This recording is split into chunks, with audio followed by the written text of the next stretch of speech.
I mean, you know what they say, like, if you want to test a true friendship, either go on a vacation or go on a film set. Do they say who does that? Well, I did. You did? No, but it's true. Welcome to the Best Boys podcast. I'm Cody McLeod Rogers, writer, director, and producer. And I'm Tristan, director of photography and producer. And together we are the creative directors at Foreground Productions. This podcast is where we pull back the curtain on what it's like to be independent filmmakers as we embark on the journey ourselves. This is Practically Speaking, our series where we give real-life advice on getting started in the film industry based on our own experiences. If you like what you hear on the podcast, feel free to like and subscribe for more. Peeking over and be like, welcome. Yeah, you do the thing. Welcome to the Best Boys podcast. I'm Cody McLeod Rogers. And I'm Tristan. And today, on this crisp, almost fall day, Almost, yeah. we have this tea. Yes, it will be Will fall. it be fall? Oh. It will be fall. You look very having fall. Our tea. Yeah. Is it warm? Am I going to burn my No, mouth? you're a good one. Don't slurp. He slurped. It's kind of... I have to. It's little... You're looking pretty fall. Thank you. I do. I have on my flannel. Big Midwest guy. Yeah. Not going to lie. Huge Midwest fan. Corn. White people. Miller Lite. And flannel. Yeah, that's good. That's the deal. Well, because it's fall, it's back to school season. I've heard. You know what I mean? Word on the street. People be going to school these days. Yeah, school. What is that? Obviously. First year not going back to school. Yes. Yes, it is. In the first ever. For the in first our time. lives, like, When do you start school? Like 4, 3, 4 preschool? I don't. I started, at 21, so I don't know. 21. Well, congratulations. I'm a fast learner. Fast learner. Yes. Yeah. First time we aren't going back to school. Yeah, which is kind of a crazy feeling. It's just kind of a crazy feeling. I think it'll hit more when it's football season. Yeah, I guess. No, that's kind of like bro-y. No. Football. Go elaborate on that a little bit. Football. Tristan be like, what do you mean? What do you mean? You see, returning back to the Midwest, football is huge. Yeah. Right? It's like church and then football, right? Yes. And, then potlucks and, so on and so forth and what have you. If you're a fan of the middle, which takes place in the Midwest, Sue Heck says that a lot. But anyway, no, watching football and not having to worry about homework. Yeah. Sit back, relax. Sunday, watch the National Football League. I love the middle.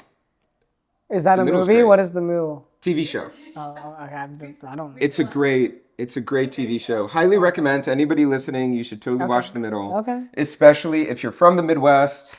Every Midwestern mom is characterized by Frankie Heck. Oh, wonderful. She's awesome. Yeah. But yes, it is back to school. Yeah. Now. And so I thought, I don't think. Producer Shelby thought that it would be Who's on the couch? Video Village is great now idea on the couch.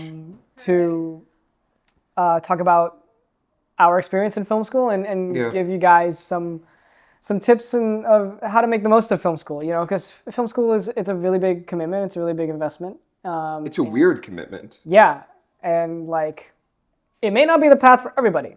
No. You know what I mean?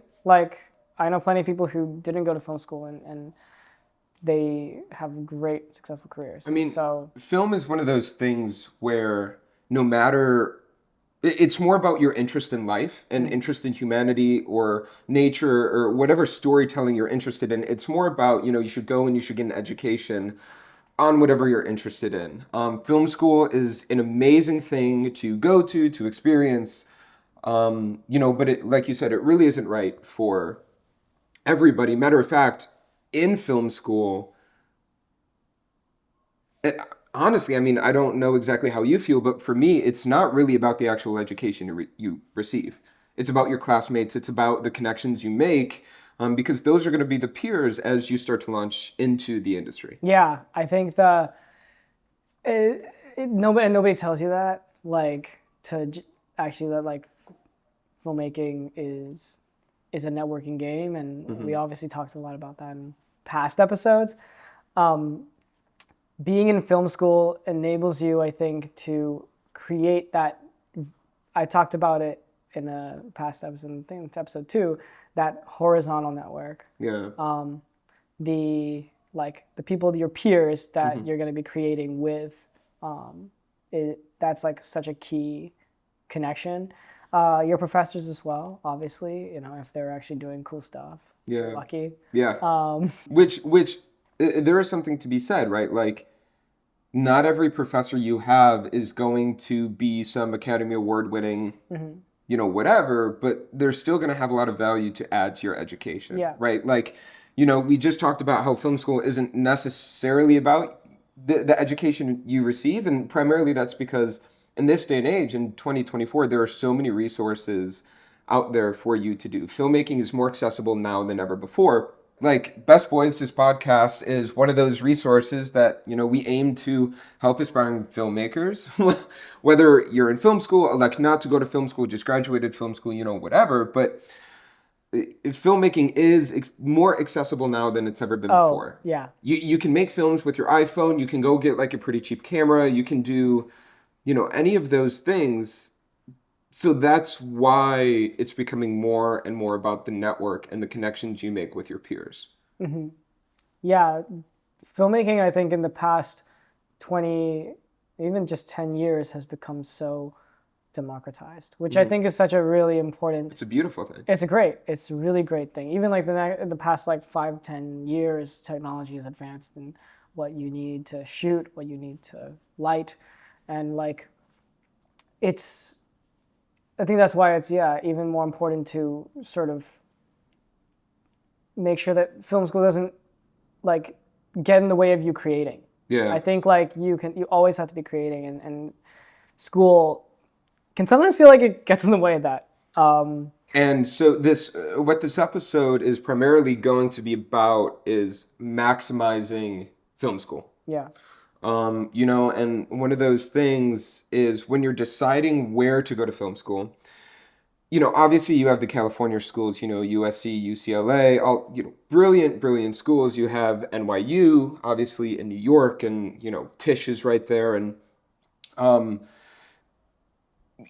when it comes to picking, and there's a lot of great film schools in Chicago too. DePaul, University is a big one. Columbia College Chicago, is great. You really want to try and pick a place where that network outside of the university, outside of your peers, is also going to live, right? So, looking at going to film school in major hubs like Los Angeles, Chicago, New York, if you're really into doc, Washington, D.C., which is where we went to film school, is an incredible place to go if you want to get into doc. But it's also kind of, there's that conversation of the whole big fish, small pond, type of deal. If you go to a school, like if you're fortunate enough to get into a school like USC, UCLA, something like that, you will be surrounded by tons and tons of incredibly talented filmmakers. And that's brilliant. And that's not to say you're not going to be surrounded by many incredible filmmakers at other schools. It's just Los Angeles is the hub for Hollywood, right? So whether or not you go to a top tier film school or one that doesn't make the Hollywood Reporter list, no matter where you go, it's about what you make of it. Yeah. And trying to go to a place in a major city with lots of resources is step one to that. I was gonna ask, what made you decide to go to DC for film school? Yeah, I mean, at the time, I was doing lots of documentary work. I was doing lots of environmental documentary work. I had done work in Central America with like worker exploitation and that kind of stuff. And I really wanted to be a National Geographic explorer. Like, I wanted to climb mountains. I grew up climbing and hiking and skiing, and it's my favorite pastimes, my favorite hobbies. I love it. Not more than film, but really close to, well, maybe skiing. Depends on the powder day, But I wanted to do documentary. Being that Washington, D.C. is like huge in the documentary world, it seemed like a really, really natural fit. As I got into film school a little bit more, I realized I wanted to stray a little bit more from documentary, and we'll talk about experimenting in film in a few minutes. But that's why I went to DC for film school. Right. What about you? Yeah, I was looking at, again, I looked at the California schools, so a lot of schools in the Midwest too, Drexel, in Philly. I was looking at mostly like Chapman or LMU. in California. I decided to go to school in DC because I thought it would be a really convenient location on the East Coast. So I couldn't get to Tisch.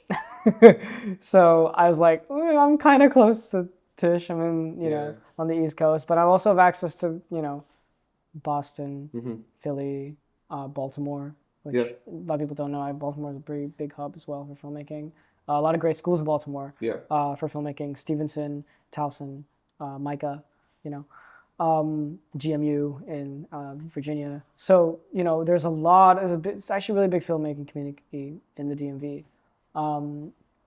And that is something that I wish, and this is something we could talk about further, but I wish other film schools in the DMV specifically got together or knew each other. I feel or like a cohort. Yeah, because it's not many of us. When you're out in LA, your cohorts are big. That's just one thing I noticed going to school here. And so if you were looking at film schools, where to go to school, just really thinking about where can I maximize my resources in and outside of the school. And for better or for worse, it's going to be in city hubs. With that being said, if you're at a more rural school, something like a University of Illinois, or maybe you go to school in Arkansas or something like that, again, where you go to film school, truly, yes, it can help with networks. Yes, it can help with connections and alumni and prestige, if that really does matter. But at the end of the day, it's going to be about the opportunities you make for yourself. And quite frankly, that's stretches beyond film school. That's any degree, So if you're listening to this and you decided to go to a film school not in a city center, or maybe you decided to go to a school and then while you were there decided you wanted to do film and you're not going to transfer, maybe you have scholarship, whatever, that's totally fine. Again, what resources do you have at disposal in where you are going to film school? And how can you maximize them to do what you really want to do? It's all about creativity. And you're creative. Exactly. Right? You're in film school, it's time to get creative. Yeah, I think another really important part about location, the last thing I'll say about location, choosing the city or the place you want to be, is that when you are out of school, and you're looking for work, production work, freelance work, or whatever, that's where you're going to be in that city is very key to finding work, because hopefully this whole time you've been in school, you've been trying to, create connections. And I feel like it is a lot easier as a student because you can just be I'm a student, I don't, and you might not get paid and you maybe do a lot of stuff for free, but that's okay. People will you're a student, Yep. But that's kind of where you create those connections that once you're out of school, you're hey, I am out of school now and I can work, and I can really work, and I've learned a lot. And that's just key to just getting jobs, getting gigs. And one last thing I'll say about location, one last thing I'll say about this planning on where to go to film school is do some research about your city and do some research about the film resources around that city. Not really things like tax incentive or whatever, because you're going to be making money for $0 anyway. But things like rental houses.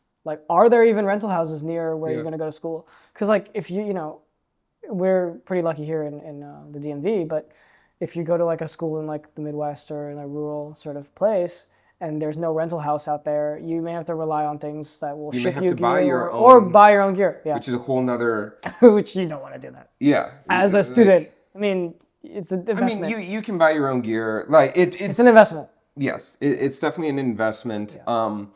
But returning back to the idea of making those connections kind of horizontally. Mm-hmm. They always... people always talk about how you never know who's going to turn into what as you get older. You don't know who's going to be successful, something like that. And there is a lot of truth to be said. As cliche as it is, and as much as I'm going to sound like a Midwestern grandmother, really be nice to everybody. Yeah. If you're going to film in particular, if you're going to film school, odds are, not everybody, they're extremely passionate about it and they care a lot about it. And as much as we would love to talk about separating, work from personal, it's not true. the work you make is personal. And so with your peers, it's extremely, like, not to be preachy or anything like that, but really love the work that your peers are doing. Be dedicated to that work just as much as you're dedicated to your own work. And, that's how friendships and professional relationships are made. Yeah. You got to be professional about it too, though. You know, I think even when you're in school and you're making like films with your friends, like they're still your friends, but like it can be really difficult sometimes. To work with your friends. It can be really difficult. Like you may find out that like, this is my friend, but I can't work with this person in a professional capacity, and that's okay. Like this is that's fine, but you might have to be on set with that person just to learn that. I mean, you know what they say, like, if you want to test a true friendship, either go on a vacation or go on a film set. Do they say who says that? Well, I did. You did? No, but it's true. Like, again, it comes down to the fact that your peers and yourself, you're going to be really passionate about these things, and just always being kind. Film is always a high stress environment, particularly for the director and for the DP. And so just being respectful and having fun, doing the best you can, and just being nice to people on set. It can be a test. Yeah. It can be a test of friendship for sure. If you decide to work with each other and really try to like, and work hard together, like if you're just doing it for like, just for fun, I don't like, but in school, I feel like while school is a really good time to, try new things, you should be trying to create your best work each time, like every project you do in school, try to push it a little bit, try to learn, because when you push yourself, you learn, you make a mistake and you learn from it, if you do the same project twice, you're not going to learn from that, right? So that's the whole point in film school, I think, is pushing yourself each step of the way, and and it's okay, because when you fail, you only get maybe a B versus an A, right? Like it's like, instead of losing a contract or losing like a bunch of money or what, you know what I mean? Like, it's also, so, we've talked about making connections with your peers at film school and that kind of stuff, but it's also, you are going to an institution that has a bunch of resources and a bunch of people your age there, right? So it's also important to look at the film school, and does their social media department for whatever sports team, the school as a whole, whatever, do they need help, right? Because you can send an email, see if somebody needs help, and that is stuff that can go on your resume. Reach out to professors, just, asking, hey, I really want to be on set. I know maybe I don't know a lot, or maybe you do know a lot. Maybe you're really experienced. Maybe you're listening to this podcast and you're a senior, or you've just graduated, or whatever. But reaching out, using those professors, that is a huge network for you, to use. And Tristan, I know you worked actually for, you like did some video stuff like for the school. Yeah, so the school I went to, I did two things. The first thing was, I was a journalist at the student newspaper, and then first it was in print, and then I moved over to sort of multimedia after doing print for like almost 1.5 years. I know. Wow. I'm what are they called? Scribe? No, not a scribe. Not a scribe. You can put that on your resume, by the way. Scribe. Tristan, so like, director, photographer, producer, scribe. Scribe. I don't think I would get hired for scribe. It's a booming business. I chiseled it in a rock. So I shot some video for the school paper, some video journalism kind of stuff. But my sort of main job on campus was operating the school's equipment cage. So that was like all their video equipment, where they would store all their video equipment, their audio equipment, their grip gear, stuff like that. And I remember I saw somebody work there when I first got on campus. And I was like, I need to work there because that was where the gear was. Now, it wasn't the most updated gear, it wasn't the most high-tech gear, but it was still gear. And it was gear that, like, ultimately, you need that stuff. You need sound, you need grip stuff. You don't want to, like, rent a C-stand, like, out as a student. Like, now I'm like, yeah, I got to rent a C-stand. But back when I was a student, I was like, I can't rent 10 sandbags. Like, I don't want to do that. You know what I mean? It's also where everybody in the department goes. There's Exactly. one place in the film program where everybody has to go to, and that's the cage. Yeah. So if you're working there, you know everybody. Exactly. That's why I work there. So, you know, I got in touch with the media's, like the media manager at the time, brought me on, and I worked there for like over 2 years during like while I was in college because I love working there. I love the people working there. Two, you know, we got to. It was the best way to like network. Like that is the most. I hate to say it, but like it was. That's why it was amazing because like you got to talk to everybody. You know, not just like film people, but like also journalism people. You know, because they came in for like broadcast cameras. You got to talk to not just undergrad students but grad students. You know, because grad students had like separate gear, and like. You also got to talk to a lot of professors. Yeah. You know, you set up like stage, like it was next to like a studio, the cage was, and you would help stage, you know, like class, like that they were going to teach or demos or whatever. And so you would stage like gear and stuff like that. So I got to know like, yeah, basically like almost everyone, you know, and that was a really great it's huge connection because that's how I met so many people that I now work with.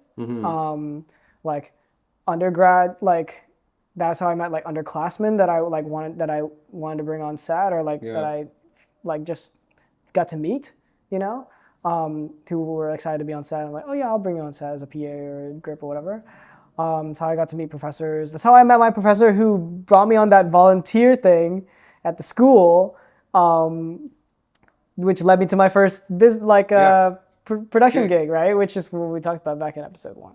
But like, you know, so it was because of that job. You know, I was just working there over the summer, you know? So like, I would really encourage like everyone in film school or even just in university, just like look for the opportunities in your university. There might be some that would be really valuable. And now I have rental house experience and I can go out and work as a rental technician if I wanted to. You know, you were just talking about film schools having so many resources and that kind of stuff too. Again, I feel like people all the time forget that film schools are an educational and academic institution, right? So in the hallways of film schools, there's going to be free magazines for you to get, for you to look at, for you to read. There's going to be all sorts of discount codes. Film Freeway, many film schools have, codes you can use on like Film Freeway to get discounts. You can, in general, Film Freeway, which if you don't know, Film Freeway is kind of the one-stop shop for submitting to film festivals, at least in the United States, but also abroad. It is abroad, yeah.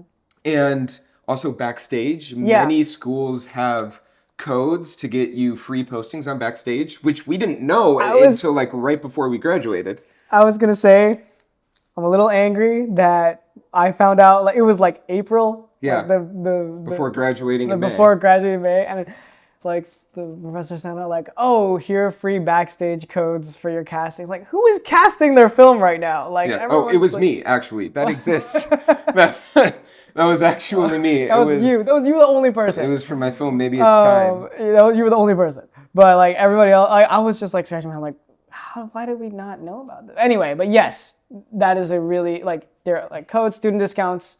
Find your department head. Find the professors. Yeah. There's discounts for Adobe. Or like they'll give you a Creative Cloud license while you're at school. Yeah, while you're a student. That's big. That's big. Academic institutions are such a great way for free and reduced priced items, particularly for film school. Yeah. And so just asking around, if you're about to pay for something, ask a professor, ask a department head, ask a friend first. There's even some like rental houses around that do like discounts with local students. Yep. So just really try to maximize that. Odds are whatever film school you're at has a relationship with dozens and dozens, if not hundreds, of different organizations, companies, magazine subscriptions. Criterion Yep. has stuff like that, right? Obviously you probably know about Amazon Prime, but in every avenue of film, whether it's watching film, getting gear, reading magazines, getting on film festivals, hiring actors, all of them, if you're at any institution, pretty much, you get discounts and or free access to them. One that I think a lot of people don't know about is B&H has a Yes, student discount they sure do, scheme, which once you hit it's just like how you sign up with like Apple, like the Apple student discount stuff, right? It's like through this one, it's this one website thing. But like, that I remember I was talking to my buddy, our friend, who was looking to shoot on 60 millimeter or 8 millimeter. I don't remember. I think it might have been 8 millimeter film. And he was like, "Oh, all this film is so expensive on B&H." And I'm like, "Oh, you're not on like the student discount." I don't know if it's 20%, but it was like 20%. Yeah, and like it's sometimes the discount could be like around like 15-30%, but that's still big. Yeah, 30% is big. But like he was like, "Oh my God, Tristan, thank you. You just saved my." It was his capstone project, right? His thesis project. He's like, "You just saved my project. Like I can." Like this is so much more. It's huge having those resources, and just like because film schools are an academic institution, and there's all of these discounts and free access to to different things. Again, going back to the fact that you are there with probably minimum hundreds of peers, if not thousands or literally tens of thousands of peers, who all could probably use your help in advancing their own careers, whether it's film or not.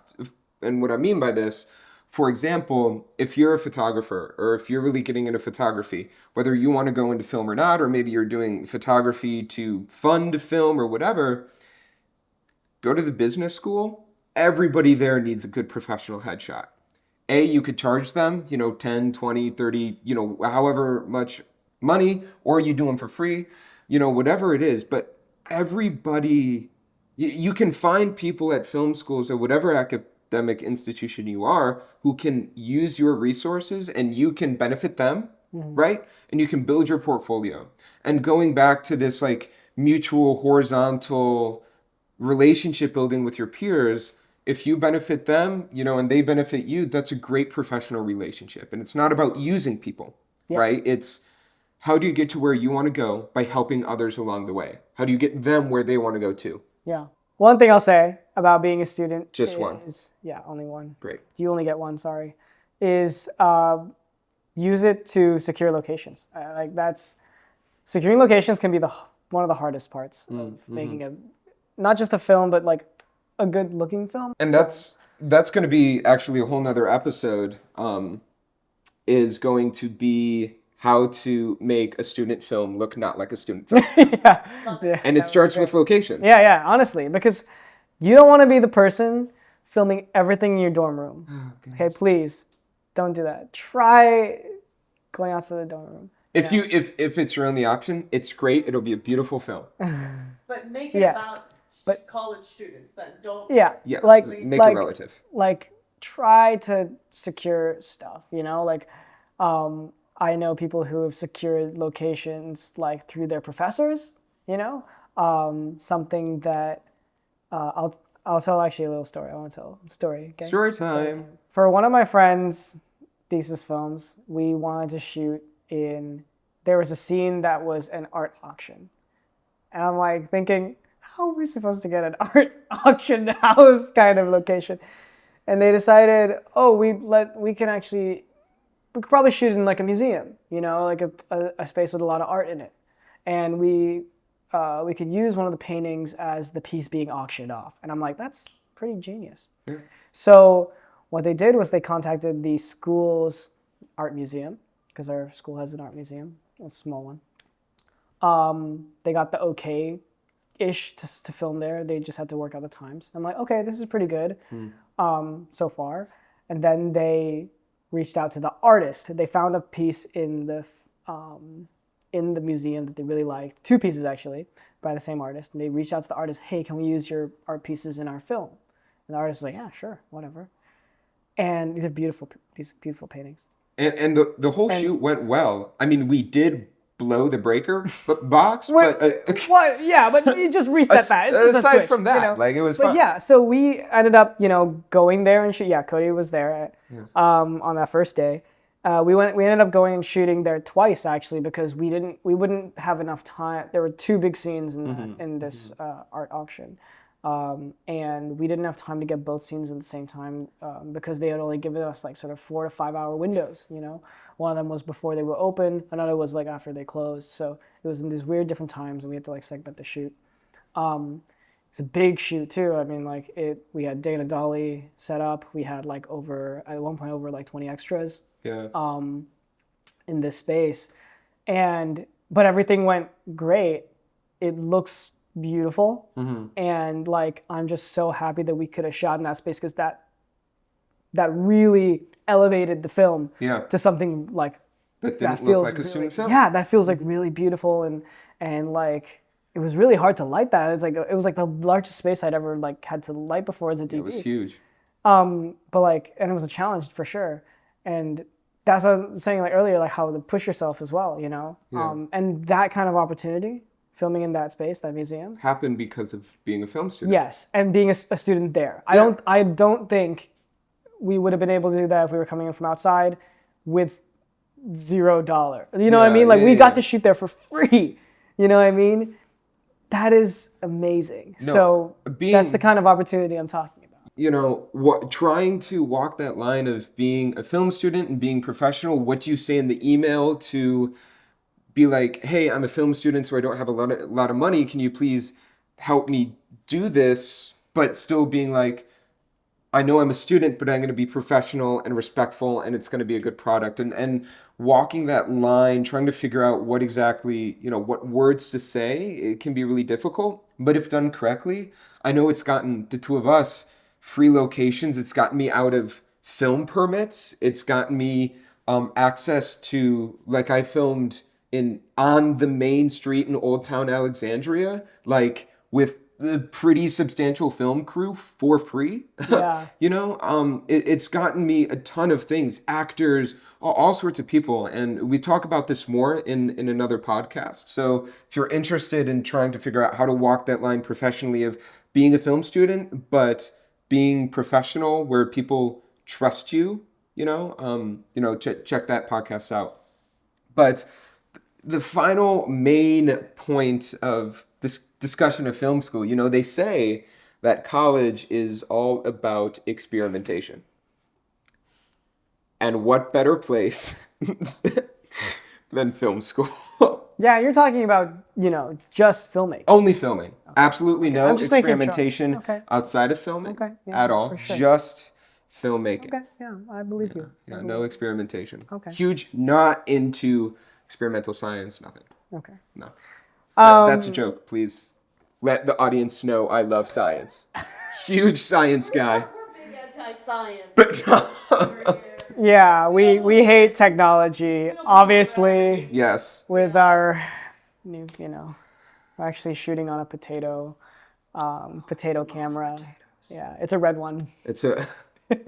You see, it's funny because we're filming on a red. Moving on.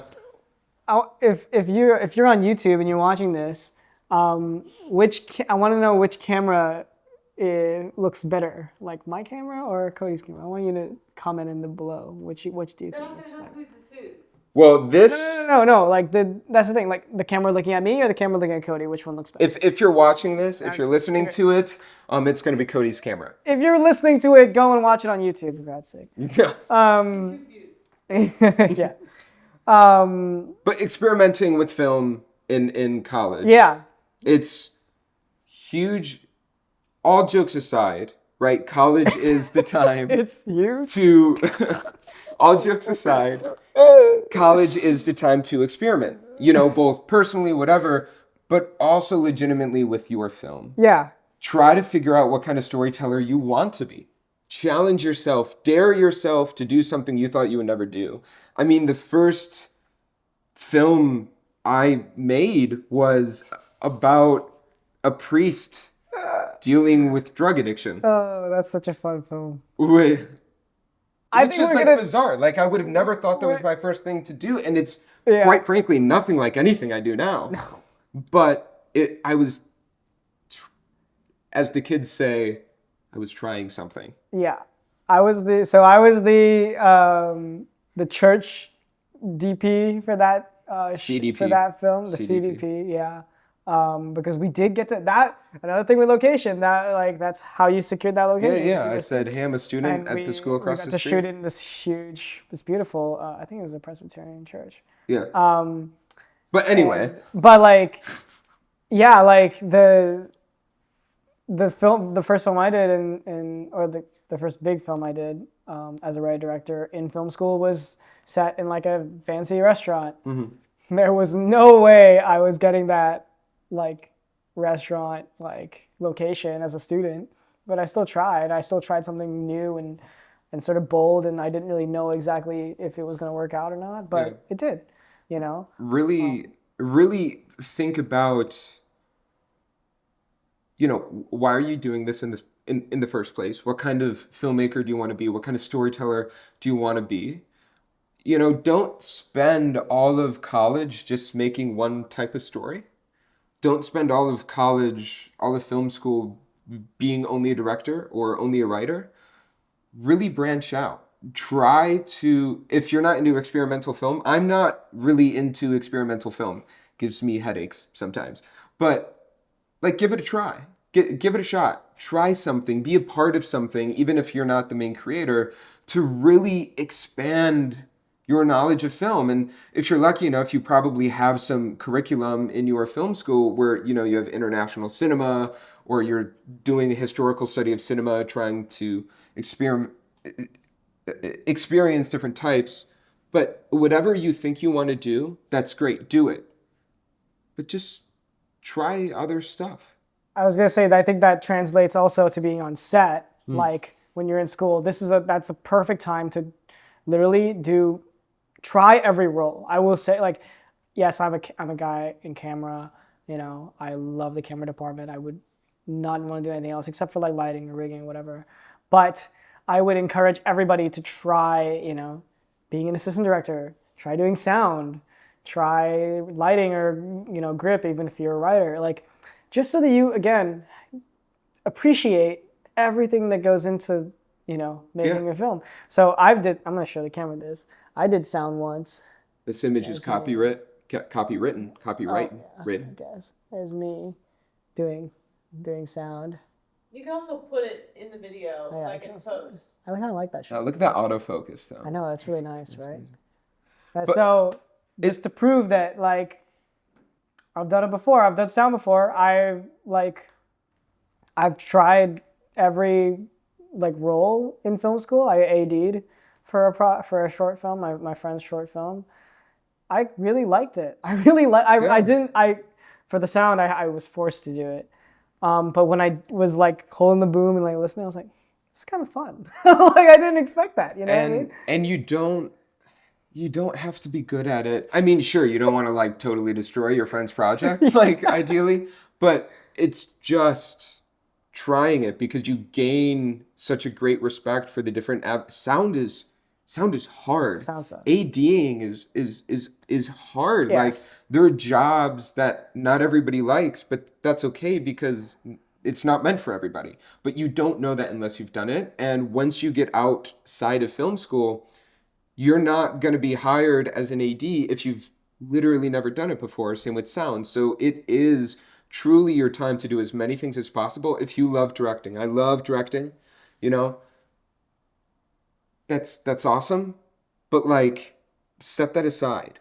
And again, if you want to be, a department head someday in your life, whether it's director, DP, key, grip, gaffer, whatever it is, being in a leadership position on film and having experience in every aspect of film will only make you a better leader. Again, I know that sounds cliche, but if you're a director, understanding how every single one of these jobs works will make your entire workflow, your expectations, your relationships with all of these people so much better. And they will respect you more too. Oh, absolutely. Yeah. I will say, try not to do something that you, in film school, try not to do something that you may not like a lot, because then you're going to get shoehorned into like, yes, this is, hey, this is Tristan and he only does this. Yes. You know what I mean? Like, which just comes back to being outspoken about it. Yeah. Like a lot of film in general is about appearance, and it's about how people perceive you or perceive your work, right? So if you want to be a gaffer, but you randomly did sound for somebody and that person, you actually killed it. Like you got great sound, and that filmmaker goes out and tells every other student like, oh my God, Tristan did sound and he was amazing. They're going to be like, oh, Tristan, can you do sound for me? And you're like, oh, I kind of want to gaff. And then they'll be disappointed and they won't trust you. Yeah. So it's like, how do you control that? How do you control what people like want you to do? You know what I mean? Like, I think it's just, again, about being outspoken about it and being able to say like no, right? Yeah. Like, these are your friends, but being able to say no to your friends sometimes is like a really important thing that you have to learn in film school. Like, hey, Tristan, do you want to be my AC? No, I actually wanted to be the DP, but so no. Yeah. You know what I mean? Like, that is another really difficult conversation. Obviously, film school is a great opportunity and a great time to just churn your stuff out, work really hard. But you don't want to burn out in film school. You don't want to burn out, and you need to learn how to say no. Yeah. Like at this stage of your filmmaking journey, because otherwise you're gonna find out later once you're actually working that like this life can be very tiring and taxing. Yeah, it can be. There was a period where I was shooting a narrative project almost like 4 weekends, because nobody wants to shoot on the week because we have classes. 4 weekends in a row, I didn't have like a Saturday for myself for like over a month, a long time, like 6 weeks or something, and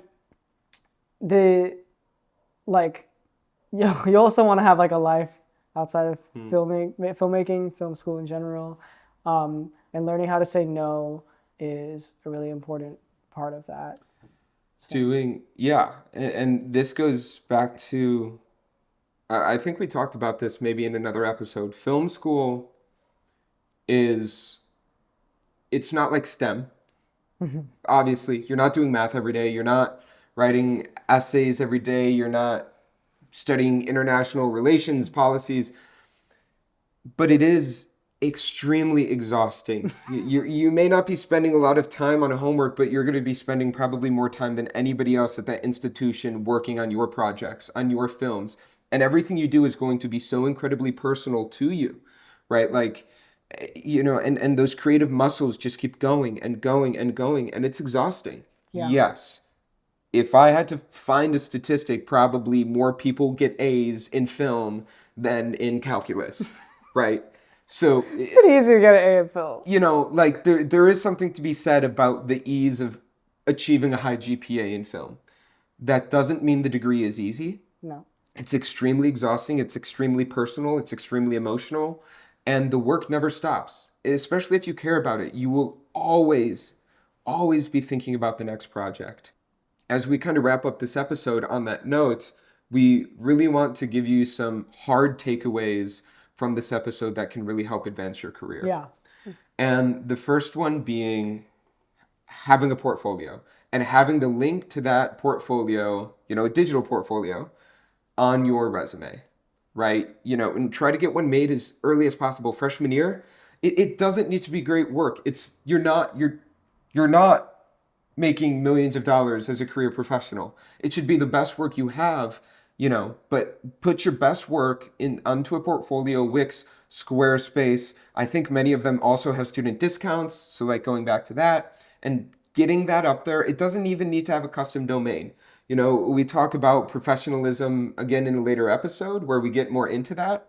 But at the end of the day, you need your work digitally accessible and always have it on your resume. Yes.